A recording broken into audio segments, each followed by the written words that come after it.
everybody, and welcome to My Brother, Me, an advice show for the modern era. I'm your oldest brother, Justin McElroy. I'm Travis McElroy, your middlest brother. This is your sweet baby brother and 30 under 30 media luminary, Griffin McElroy. I don't know what the intro is going to be. It's Travis's idea.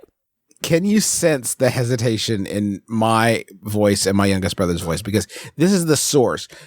10 seconds before we start recording, Travis said, I've got the intro. It's not timely. It's just something I've been thinking about. Yeah. So we have now officially this week, we have an opener for my brother and me, and it's new experiential stand-up comedian Travis McElroy with just sort of his twisted view on things. Is it a movie pitch, Travis? Because you legally have to tell me, or it's fucking entrapment. No. This is so. I'm gonna say the broad scope of the intro is we can give some cooking advice because this is an advice show or give advice, and I would say the three of us are grown adults who often do cooking, and we may give cooking advice. But the thing that directly inspired this is shortly before we began recording, I discovered that dry aged beef is just old meat, just old meat. So this was it, and you had that thought that entered your brain, as so many thoughts do all the time. And you thought, I want to talk about old beef. That's old beef, a rich vein, old beef for my boys. I want to talk about old beef. Here, when you go into a fancy restaurant and they say, this is like 6-week dry-aged beef, you think, ooh, fancy, schmancy. But that just means like we put this beef in the refrigerator and we forgot about it for a month and a half. And now we're charging you $30 extra to eat it. If you guys remember Derek Fitzpatrick, his parents had, his mom was dry aging some beef down in the basement. Yeah. And I can remember being very confused by seeing this big hunk of meat just hanging from the ceiling. Right? Were you tempted to punch it like Rocky? It was pretty high up there. So no, but it is really weird how some food can be old and we say it makes us sick. And other times the food can be old and we say it's delicious. Griffin, do you have thoughts about old beef? Hold on, guys. Oh, God. I'm sorry, guys. I busted my gut, and it's fucking killing me. The pain's really bad. From my gut, busted my gut talking about old beef. Oh, fuck. Oh. I need doctor, tuck it back together. Justin gets Sydney asked. My brother. Justin asked. I'm just saying, it's old beef. We like to call it dry. That's like if I said, here's some dry-aged milk. Oh, my God. What if I said dry-aged milk, Griffin? Justin gets Sydney. Justin gets Sydney. Or like some dry-aged chicken. Here's some dry-aged fish.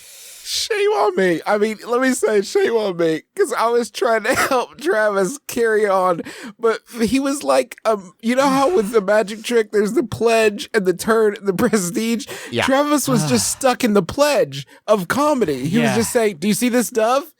Does everybody see the dove? Let's talk about this I have dove. a dove. This dove's Does everybody wild. see this dove I have? Well, okay, the mistake I made is it's if a magician... Let's go behind the bit. Yes, if a magician decided that their act was going to be heavily dependent on audience interaction. So it's like if the magician said, see this dove? What are you going to do with it? Yeah. Because I didn't so much have a prestige in mind when I thought about old beef. I'm going to let my brother hold this dove and see if he does anything funny with it. You take this. It's your dove now. You have to pay for dove food. And then Griffin's yelling from the audience, doves are bullshit. A dove's attacking me and my kids. You guys don't want to talk about old beef? But it's not supposed to be. Travis, you got to have a funny thought about it. Well, I mean, we can talk about sous vide, but that's just wet beef. It's not even observational humor, Travis. It's just observation. Yeah. But, you know, somewhere in there, we often find the funny in things that what others might call mundane, and we make them fun-dane. But that's your job. You should have found some of the funny before you came to the table. Well, listen, I can't always do all the work, Justin. Sometimes I need you and Griffin to help pick up the slack. Any of the work. I planted the seed and I need you to water it and sunshine down on it. God. You planted nothing. You told me that they sell seeds at Lowe's and then ran down an alley. That's You more did than some nothing. people do. I expected you, my older brother, who's always been there for me, to then go buy the seeds and then help me grow the wheat and then help Travis, me bake the bread. You have just pushed us off of a bridge. And while we're falling, you are yelling down at our bodies. You're not there for me right now. Yeah. I threw you off expecting you to fly, baby bird, and you were too afraid to spread your wings and talk about old beef. Why are you so scared, Griffin? I was ready to take the leap, by which I mean push you. Push me off to my death. Yeah. Well, but I guess the difference is I jumped too, but I knew there was no cord. You know what I mean? Like, I think I told you, don't look, but there's a cord. But wait, what's that? Oh, I'm wearing a wingsuit. Now I just flew through an open window on a big boat. And I landed What is that? there. But what is that a metaphor for in this scenario? That's not a metaphor. It's a cool fucking stunt. That is a cool stunt. Thanks, Travis man. Pastrana. He's right.